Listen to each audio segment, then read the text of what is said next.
What is going on, everybody? Back with another video. I know it's been a long time, and I know I haven't been doing very many reviews, but I am kind of slowing down in my knife collecting and reviews here. But I got the Zero Tolerance 0560 to show off today, and I thought maybe I'd just do this review because I really like this knife. And it's been a long-awaited knife for me personally because when I placed this order, I placed it with the Kershaw guy from the forums, and really cool guy, really awesome. But unfortunately, ZT didn't really send him, or Kai or Kershaw, whatever you want to say, did not send him enough knives for the first batch. So while everybody else was getting their knives and doing reviews and enjoying the 0560, I was sitting here waiting for mine. So it finally came. I got a chance to play with it, and I've been flipping it. It's just a joy to use. And I thought maybe I'd share a little bit about my own opinions and findings about this knife. So let's go and begin.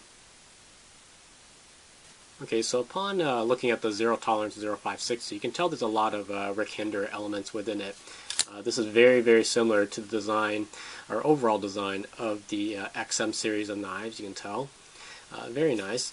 Now, the first thing everybody's going to compare this knife to is obviously going to be the Zero Tolerance 0550, 0551 series of knives here. Let me just set them side by side. You can tell there's a slight bit of a size difference here. Now, where the 560 beats the 550 and 551 in terms of length, the 550's got this knife in terms of overall thickness, as you can tell there. Now, the 550's handles are rather kind of squared off, so when you're holding onto it, there is a bit of substantial handle girth to hold onto, whereas the 560 feels a lot slimmer in the hands because the handles are actually kind of curved like this a little bit, very kind of modeled after a little bit of an oval shaped here. Very nice textures on the handles here, whereas the 550 has just this brick pattern. At least this one I have has the brick pattern on one side and then completely smooth titanium on the other side. I personally like the 560 a lot better. It looks just so much better. And for those of you who want to own a XM but never really had the money, or just never could justify the money, this is a very good option in my opinion. You can get that Hinder design elements, XM looking knife for just a fraction of the price.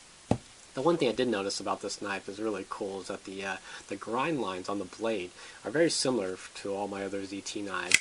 Here's the 550 again, and you can tell, if I set it down, you can tell it's got the same kind of grind here, then it kind of forks off and leaves a little flat space for where the Zero Tolerance logo is. Also, if I bring out the 0301, or you can tell it's the same thing. It's got the kind of straight line grind here, forks off, leaves a little flat area for the Zero Tolerance logo. So I thought that was a very interesting trademark, I guess you will, for the Zero Tolerance knives. Okay, so let's take a closer look at the 560 here. So right off the bat, you see the Zero Tolerance logo here. And the logo, I don't think the camera will be able to capture it, but it's got this little kind of 3D, I don't know, maybe I can capture it, 3D kind of effect to it. Very nice. We've got the nice large thumb studs here, which also doubles as a stop pin. You can tell it's being worn down by all the flipping I've given this knife already.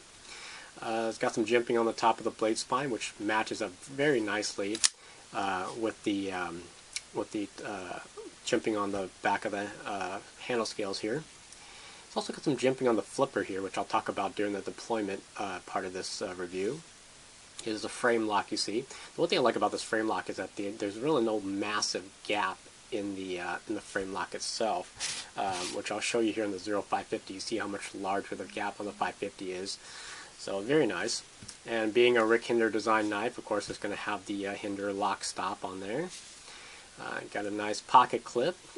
They try to make it as low ride as possible, as you can see here, but of course it also extends the width or thickness of the, or how tall the pocket clip is. You can, of course, always remove it and reattach it to any of the other 3 points on the handle scales here, so it's got 4-way configuration. A very generous lanyard hole, which will easily accommodate a 550 paracord. You can see it there.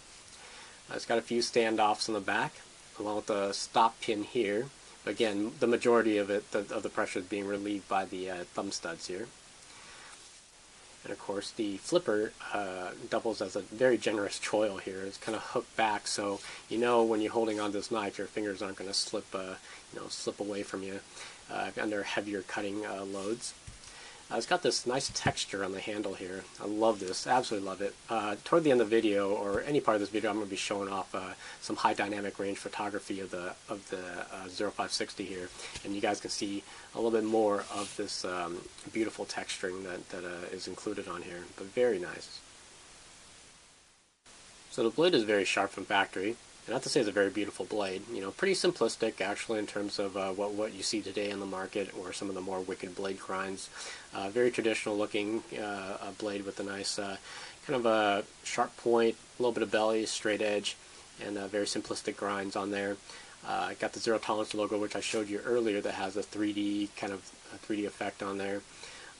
Not much on that side going on that side. On the opposite side, you got your traditional kind of a logo.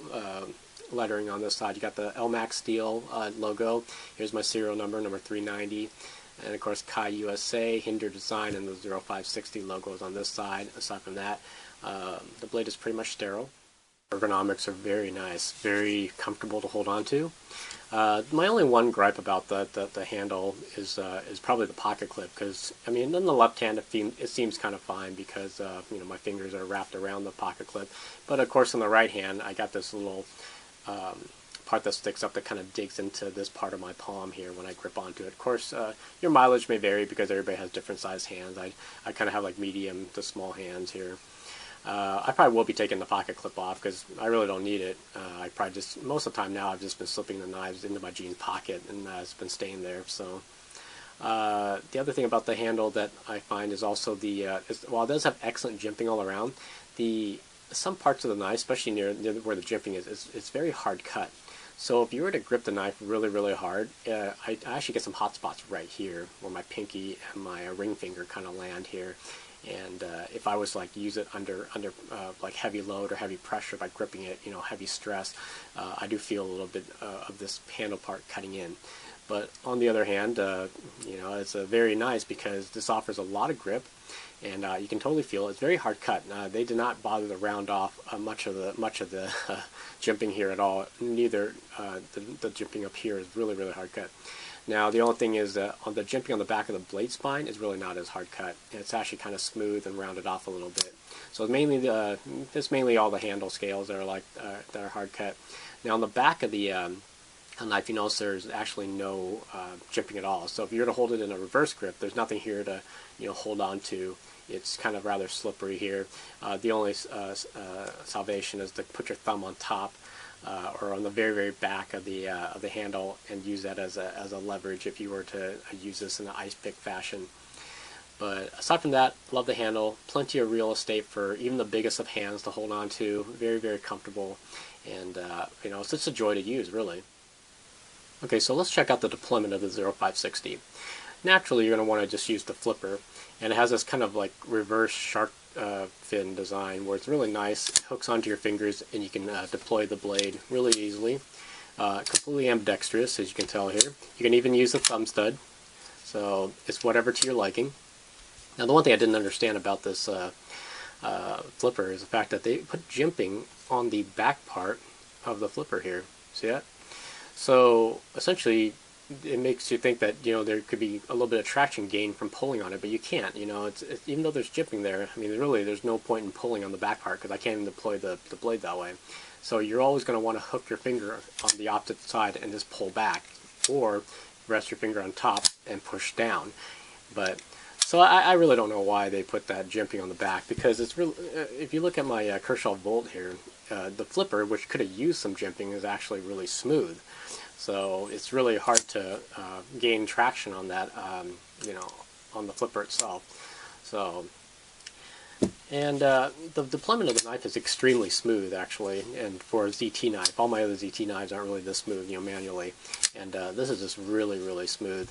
Now, I will say it's not as smooth as the Kershaw Tilt, because, you know, this is like with minimal effort, you can just get this knife to fly out. Also, it's not as lightweight as this as well, you know, being this is carbon fiber. But the ZT is still a tiny bit shorter than the Kershaw Tilt overall. Let's see if I can line these up properly. And just for good measure, you guys can take a look at it next to the Volt. It's actually about the same size as the Kershaw Volt.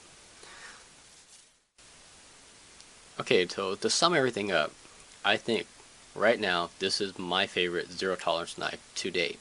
This is an awesome design.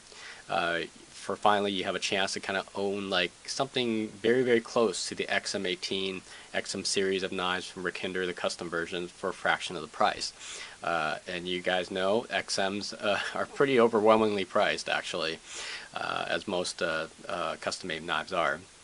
But this zero tolerance 0560 is undoubtedly now my favorite zero tolerance knife. It's well built, it's tough, lockup is solid, there's no play. Pocket clip is four-way reversible, it's sharp from factory, has a beautiful design, frame lock, and just a great texture on the handles. Good jimping that keeps your hands glued to the handle. It's got a lanyard hole that actually fits 550 paracord, more so. It's just a huge lanyard hole, and it has this bearing system that makes the knife easy to deploy with minimal effort. To sum everything up, it's just a great knife. Go out and get it. I would highly recommend this for anyone, especially for those who are just going to buy one knife to just kind of keep and use and abuse. This, you just can't go wrong with zero tolerance knife in general, but now you got a beautiful design. And not to say that any of the other knives aren't beautiful, but this one just speaks to me so much more, and I would highly recommend it to anyone. So anyways, I want to say thank you for joining me on this video. I'll have some more videos to come later on, although I'm spacing my videos out a lot more now. As you can tell, I've been gone for a little while. But I just want to say take care, and I'll catch you guys on the next one.